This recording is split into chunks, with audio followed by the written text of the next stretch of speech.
उस क्षेत्र के अगर एक मुखिया के साथ अगर बदसलूकी किया गया तो अब तक वहां के विधायक को एक पैर पे खड़ा हो जाना चाहिए था मुखिया के साथ, वहां के सांसद को एक पैर पे खड़ा हो जाना चाहिए था मुखिया के साथ, वहां के जनता को भी एक पैर पे खड़ा हो जाना चाहिए उस मुखिया के साथ। तब जाके पंचायत सुंदर होगा, तो जिला परिषद क्षेत्र सुंदर होगा, तो विधानसभा क्षेत्र सुंदर होगा, तो लोकसभा क्षेत्र सुंदर होगा, तब जाके वह जिला सुंदर होगा। और जिला जब सुंदर होबे नहीं करेगा, पंचायत जब सुंदर होबे नहीं करेगा, जिला परिषद क्षेत्र जब सुंदर होबे नहीं करेगा, विधानसभा क्षेत्र जब सुंदर होबे नहीं करेगा, लोकसभा क्षेत्र जब सुंदर होबे नहीं करेगा, तो उस जिला में जिलाधिकारी के होने का क्या फायदा? घंटा भैया जी, डीएम क्या होता है? मालिक ना, डीएम जनता का नौकर होता है। आसान भाषा में समझिएगा तो डीएम का मतलब होता है पूरे जिले का विधि व्यवस्था को संभालना। कहाँ कमी बेसी हो रहा है, कहाँ गलत हो रहा है, किस व्यक्ति के साथ अन्याय हो रहा है, उस पर भी खबर रखना किसका काम होता है? डीएम का काम होता है। एक मुखिया किस प्रकार का सहयोग करता है पंचायत के विकास में, और उसमें डीएम का क्या रोल होना चाहिए, ये तमाम चीज को अगर जानना है तो उसको थोड़ा समझना पड़ेगा। इस वीडियो को शेयर करिएगा सब लोग, बहुत जरूरी है। और समझिए, जिलाधिकारी पूरा जिला में घूम करके देखभाल नहीं कर सकता कि कहां गलत हो रहा है, कौन भ्रष्टाचार फैला रहा है, कौन क्या कर रहा है, कौन क्या कर रहा है। पूरा डीएम पूरा जिला के हर कोना में नहीं जा सकता है। तो क्षेत्र वाइज बांटा गया, इसलिए बांटा गया, कुछ क्षेत्र जो है जनप्रतिनिधियों के हवाले किया गया। विधायक का क्षेत्र एक विधानसभा तक सीमित किया गया, सांसद का क्षेत्र लोकसभा तक सीमित किया गया, ठीक है। जिला परिषद का क्षेत्र क्या किया गया? 4-5 पंचायतों को, 6 पंचायतों को मिलाकर उसको सीमित किया गया। उसके बाद क्या किया गया? लेकिन पंचायत की समस्या कौन देखेगा भाई? पंचायत के जितने लोग होते हैं, लगभग 10,000, 12,000, 15,000, 20,000 या 35,000 या 50,000 जो भी संख्या होती है, उनको कौन देखभाल करेगा? सब तक तो जिलाधिकारी जाएगा नहीं, तो वहां उसकी देखभाल कौन करेगा? उसकी समस्याओं को कौन सुनेगा? तो पंचायती राज के तौर मुखिया जी को चुना गया कि हर पंचायत का जो समस्या है मुखिया जी सुनेंगे, अगर उनसे होगा तो करेंगे, नहीं तो उस समाचार को, उस समस्या को, उस बात को मुखिया जी क्या करेंगे? जनता के मुख्य सेवक के पास लेके जाएंगे। डीएम साहब, हमारे पंचायत की ये समस्या है, बीडीओ साहब नहीं सुन रहे हैं, एसडीओ साहब नहीं सुन रहे हैं, सीओ मैडम ध्यान नहीं दे रही है, कैसे होगा समस्या का समाधान? तो डीएम साहब कहते हैं कि उसके लिए कि आप हमको आवेदन दे दीजिए। तो डीएम साहब को आवेदन दिया जाता है, डीएम साहब आवेदन लेते हैं, उस पर जांच करते हैं, और जांच करने के बाद जो दोषी पाया जाता है उस पर कार्रवाई होती है। तो होता क्या है इसमें? तो डीएम साहब उस समस्या को समझ के सीरियस लेकर के देखते हैं, तो मुखिया जी के द्वारा जो समस्या से अवगत कराया जाता है उस समस्या का समाधान होता है, जनता का काम होता है। तो कौन करता है? जिलाधिकारी करता है।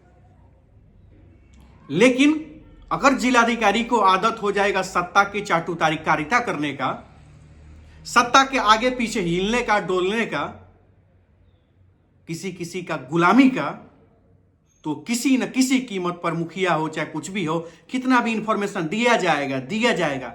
जनता दरबार में जनता आवेदन पे आवेदन देता जाएगा, और डीएम साहब हाथ में लेंगे टोकरी में डाल देंगे, हाथ में लेंगे टोकरी में डाल देंगे, हाथ में लेंगे कार्टून में डाल देंगे, हाथ में लेंगे कार्टून में डाल देंगे।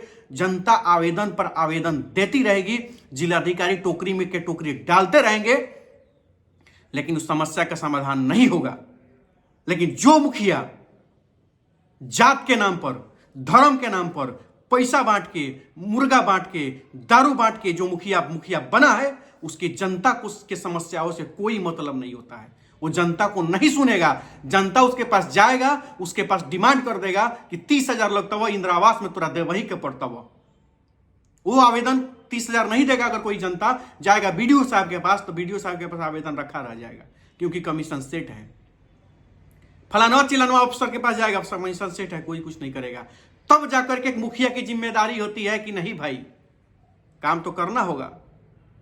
तो उसमें वो पागल मुखिया जीत के आता है कहीं से, जिसको जोश और जुनून रहता है समाज बदलना है, व्यवस्था बदलना है। तो मुखिया जीत के आता है जुनून के सर, नहीं हमको समाज में कुछ करना है ना, भाई व्यवस्था है, हम एक एक्सेप्ट नहीं करेंगे। अगर है 20 किलो राशन फलानवा महतो के बेटा के नाम पर बा तो फलना महतो के बेटा के मिले के चाहिए। फलना पसवान के अगर घर में 5 सदस्य बाटे तो 15 किलो 16 किलो अनाज ओकरा मिले के चाहिए। इस जनता की समस्या पर ध्यान देने वाला एक पागल मुखिया अगर किसी पंचायत से जीतता है तो वो ढूंढता है, वो खोजता है कि जनता का समस्या कहां से समाधान होगा और उस पर लड़ता है। और जब लड़ते लड़ते वो कहां पहुंचेगा, उस जिलाधिकारी के पास पहुंचेगा। तो उस जिलाधिकारी का यह काम होता है कि उस मुखिया को सम्मान के साथ बैठाए, क्योंकि उस पंचायत तक पहुंच उस डीएम का नहीं होता है। हर समस्या का समाधान में डीएम नहीं पहुंच पाता है, इसलिए मुखिया को चुना जाता है। और मुखिया अगर समस्या से अवगत कराना चाह रहा है डीएम को, तो ये डीएम का कर्तव्य बनता है कि उस समस्या को सुने, मुखिया को सम्मान के साथ कुर्सी देकर बैठाए। और नेता का चटुकारिता और गुलामी करके तो बहुत चाय पिला दिया, एक कप चाय मुखिया को भी पूछे। उस नौकर का, उस सेवक का यह कर्तव्य बनता है। तब जाकर के समस्या पर बात होगी और समस्या का समाधान होगा। जब समस्या पर बात ही नहीं होगी, समस्या को सुना ही नहीं जाएगा, तो समस्या का समाधान कैसे होगा? नहीं हो सकता है, किसी कीमत पर नहीं हो सकता है। उस क्षेत्र के अगर एक मुखिया के साथ अगर बदसलूकी किया गया तो अब तक वहां के विधायक को एक पैर पे खड़ा हो जाना चाहिए था मुखिया के साथ। वहां के सांसद को एक पैर पे खड़ा हो जाना चाहिए था मुखिया के साथ। और सबसे बड़ी चीज, वहां के जनता को भी एक पैर पे खड़ा हो जाना चाहिए उस मुखिया के साथ। तब जाके पंचायत सुंदर होगा, तो जिला परिषद क्षेत्र सुंदर होगा, तो विधानसभा क्षेत्र सुंदर होगा, तो लोकसभा क्षेत्र सुंदर होगा, तब जाके वह जिला सुंदर होगा। और जिला जब सुंदर होबे नहीं करेगा, पंचायत जब सुंदर होबे नहीं करेगा, जिला परिषद क्षेत्र जब सुंदर होबे नहीं करेगा, विधानसभा क्षेत्र जब सुंदर होबे नहीं करेगा, लोकसभा क्षेत्र जब सुंदर होबे नहीं करेगा, तो उस जिला में जिलाधिकारी के होने का क्या फायदा? घंटा कोई फायदा नहीं है।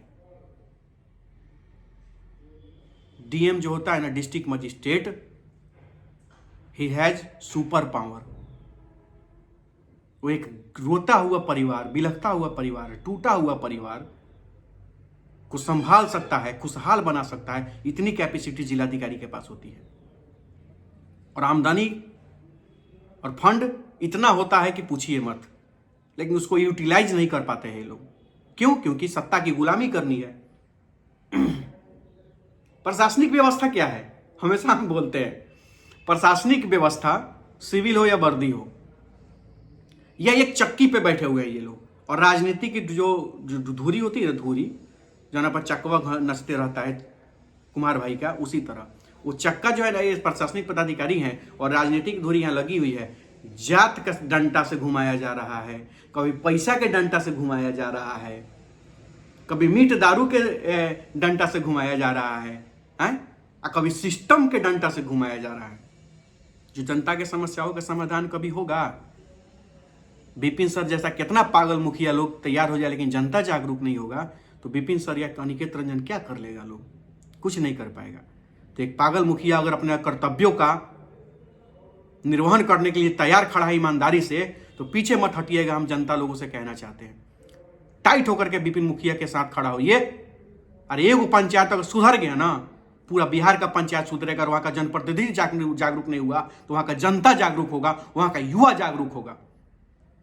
ध्यान में रख लीजिएगा। और जिस क्षेत्र का, जिस पंचायत का अगर युवा जागरूक नहीं है, वह पंचायत गुलाम है, वह पंचायत भ्रष्ट है, भ्रष्टाचारियों से घिरा हुआ है, और वहां के लोग डरपोक है। और आप पर शासन होगा। पहले अंग्रेज शासन करते थे, अब ये भ्रष्टाचारी शासन कर रहे हैं, कोई अंतर नहीं है। ठीक है, बस इतना ही कहना चाहते हैं। विपिन सर के हर आंदोलन, हर मूवमेंट में अनिकेत रंजन का पुरजोर समर्थन है। जय हिंद, जय बिहार। इस वीडियो को शेयर करिएगा और कमेंट में अपनी राय जरूर लिखिएगा। जय हिंद।